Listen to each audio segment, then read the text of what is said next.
Number 6 na maling akala. Kapag ba ikaw ay Pag-ibig member, makaka-avail ka na ng housing loan?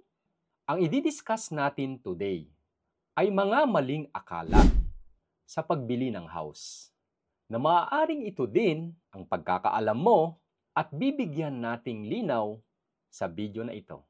Kaya naman, tapusin mo ang video na ito hanggang sa dulo. Number 6 na maling akala. Kapag ba ikaw ay Pag-ibig member, makaka-avail ka na ng housing loan? Isa pa sa maling akala natin ay kung Pag-ibig member tayo, ay makaka-avail na tayo ng housing loan. Yes, dapat Pag-ibig member tayo. Pero isang criteria lamang po yan.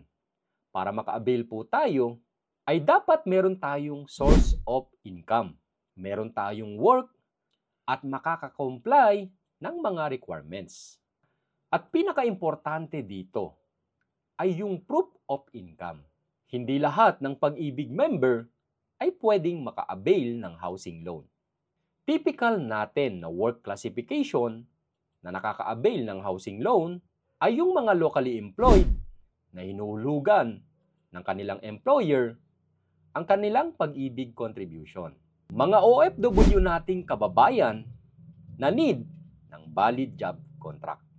Pwede din yung mga self-employed or with business na ang proof of income needed ay yung income tax return kapag mga self-employed. At kapag with business naman ay income tax return at financial statements kasama po ang mga various permits. At sa ngayon ay pwede na rin po yung mga work from home setup, especially po yung mga virtual assistants.